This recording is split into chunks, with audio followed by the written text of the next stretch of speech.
आप देख रहे हैं आज की सत्ता। हेलो दोस्तों, क्या हाल है। तारीख आज 23 अगस्त 2025, दिन शनिवार, हिंदी तिथि भाद्रपद अमावस्या। और आइए बात करते हैं आज के मुख्य समाचार में देश भर की तमाम बड़ी खबरों पर नजर डालते हैं। देखिए दोस्तों, एक तो आज के दिन को नेशनल स्पेस डे के रूप में मनाया जाता है हमारे देश में, यानी राष्ट्रीय अंतरिक्ष दिवस। भारत में चंद्रयान 3 के चंद्रमा पर सफल लैंडिंग की याद में हर साल 23 अगस्त को यह दिवस मनाया जाता है।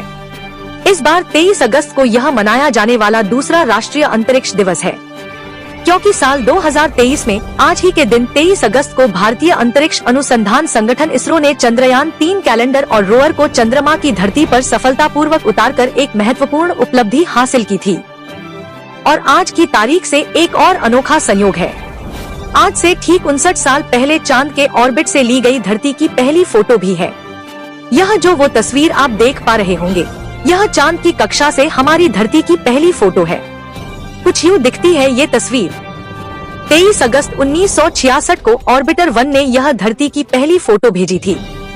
ओके, और चलिए आगे बढ़ते हैं अब अपन खबरों में। देखिए, आज अंतरिक्ष दिवस के मौके पर भारत के लिए एक और बड़े गर्व की बात है। अमेरिका और चीन के बाद अब भारत भी कमाल करने जा रहा है। अंतरिक्ष में होगा अपना खुद का स्पेस स्टेशन। भारतीय अंतरिक्ष एजेंसी इसरो ने इसकी पहली झलक भी दिखाई। यह जो तस्वीर आप देख पा रहे होंगे, जो इसरो की तरफ से रिलीज की गई भारतीय स्पेस स्टेशन की यह मॉड्यूल की पहली झलक है और इसको 2028 में स्पेस में भेजने की योजना है। मतलब 2028 तक इसके पहले मॉड्यूल की लॉन्चिंग हो जाएगी। अभी तक सिर्फ दुनिया में अमेरिका और चाइना के पास ही स्पेस स्टेशन है, लेकिन जल्द ही हमारा भारत का खुद का स्पेस स्टेशन होगा। भारत का लक्ष्य है साल 2035 तक इस स्पेस स्टेशन के कुल 5 मॉड्यूल 5 हिस्सों को अंतरिक्ष में भेजा जाएगा और इसका पहला मॉड्यूल 2028 में लॉन्च किया जाएगा, है ना। चलिए अगली खबर देखिए। पीएम मोदी ने बिहार राज्य में बड़ी सौगात दी। 13,000 रुपए करोड़ की कई परियोजनाओं का उद्घाटन और शिलान्यास किया। बिहार में पीएम मोदी ने होमी भाभा कैंसर अस्पताल का भी उद्घाटन किया। यहाँ 100 बेड की पीसीयू भी बनाई जाएगी।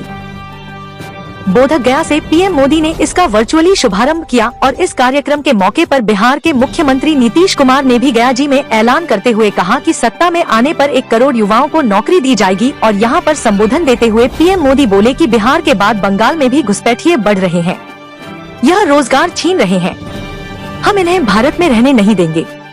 विकसित देशों में इनके खिलाफ मुहिम चली हुई है।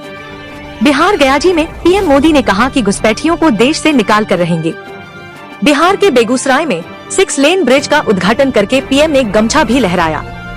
इस दरमियान मुख्यमंत्री नीतीश कुमार भी उनके साथ नजर आए।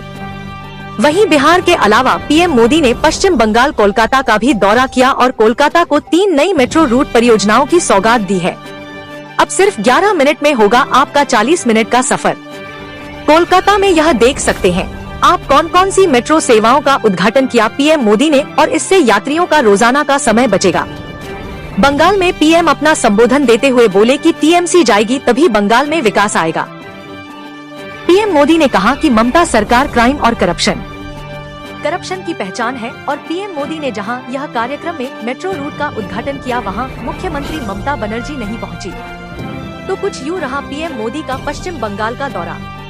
बंगाल में भी पीएम मोदी ने कोलकाता दौरे के दौरान कुल 5,200 रुपए करोड़ की परियोजनाओं का उद्घाटन और शिलान्यास किया। इसके अलावा भी पीएम मोदी ने यहां 1,200 रुपए करोड़ से भी ज्यादा की लागत से बनने वाले 6 लेन कोना एक्सप्रेसवे की आधारशिला भी रखी है। चलिए आगे बढ़ते हैं अब अपन खबरों में। देखिए आप, भारत अमेरिका के बीच टैरिफ से खराब रिश्तों के बीच अच्छी खबर आ रही है। अमेरिकी आईटी फर्म भारत में 2.25 अरब यूएसडी यानी डॉलर का निवेश करेगी। एक अमेरिकी आईटी फर्म की तरफ से यह फैसला लिया गया है।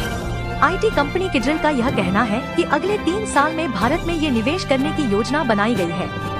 भारतीय रुपयों में लगभग 19,600 करोड़ का इन्वेस्टमेंट किया जाएगा। तो इससे हमारे देश में युवाओं को रोजगार वगैरह भी मिलेगा, है ना। और वहीं अमेरिकी टैरिफ मसले के बीच एक रिपोर्ट सामने आ रही है कि टैरिफ का भारतीय अर्थव्यवस्था पर कोई खास असर नहीं पड़ेगा। खपत और विदेशी मुद्रा भंडार भारत की ताकत बनेंगे। कई सारी रेटिंग एजेंसियों की तरफ से यह आकलन लगाया गया है। रेटिंग एजेंसियों का मानना है कि ट्रम्प टैरिफ भारत के लिए अल्पकालिक चुनौती जरूर साबित हो सकता है, लेकिन फिर भी भारतीय अर्थव्यवस्था दीर्घकालिक यानी लंबे समय के अंतराल में स्थिर और सकारात्मक बनी रहेगी। और वहीं दोस्तों, अमेरिका से भारतीयों के लिए एक और बुरी खबर आई। फिर बड़ी हजारों भारतीयों की मुसीबत। अमेरिकी राष्ट्रपति डोनाल्ड ट्रंप ने ट्रक ड्राइवरों के वीजा को लेकर एक बड़ा ऐलान किया। उसके बाद ड्राइवरों में हाहाकार समझ गया। दरअसल अमेरिका ने भारतीय ट्रक ड्राइवरों का वीजा रोक दिया है। एक पंजाबी ड्राइवर के ट्रक से 3 लोगों की मौत हो गई। उसके बाद अमेरिकी सरकार ने यह फैसला लिया है। तो अब यह नए वीजा पर रोक लगाने के बाद नए ड्राइवर जाने वालों पर रोक रहेगी। यह देख सकते हैं, अमेरिका के सेक्रेटरी की तरफ से एक ट्वीट भी किया गया इस बारे में। और वहीं अमेरिकी राष्ट्रपति डोनाल्ड ट्रंप के सलाहकार भी बोले कि भारत रूसी तेल खरीदकर मुनाफाखोरी कर रहा है। इंडियन कंपनी अमेरिकी पैसे से तेल खरीदकर ऊंचे दाम पर बेचती है, इसीलिए भारत पर टैरिफ लगाना जरूरी है। ट्रंप के ट्रेड एडवाइजर पीटर नवारू की तरफ से यह बयान दिया गया। और इधर हमारे देश के एक्सपर्ट का भी यह मानना है कि अमेरिकी टैरिफ को लेकर हमारी सबसे बड़ी शक्ति है घरेलू उपभोग। इसके अलावा भारत चीन के रिश्ते भी इसमें अहम साबित होंगे। तो हाल ही में भारत चीन के रिश्तों पर सुधारने को लेकर तो बातचीत चल ही रही है। तो कहीं ना कहीं ट्रंप टैरिफ के बीच यह एक अच्छी राहत की बात है ना? देखिए, इंडिया चाइना रिश्तों को लेकर पूर्व सेना प्रमुख भी बोले कि अब भारत और चीन के रिश्ते सुधर रहे हैं। उन्होंने कहा कि हमें उम्मीद है जैसे जैसे हम आगे बढ़ेंगे चीन भी हमारी सद्भावना का जवाब देगा। और एक खबर तो यह भी आ रही है दोस्तों कि भारत में फिर से टिकटॉक की वेबसाइट शुरू हुई, एक्टिव हुई ByteDance की वेबसाइट। तो मीडिया रिपोर्ट्स में दावा किया जा रहा है कि भारत में जल्दी आपको टिकटॉक वापस देखने को मिल सकता है। कांग्रेस बोली कि चीन के साथ किया शहादत का सौदा। चलिए अगला अपडेट देखिए।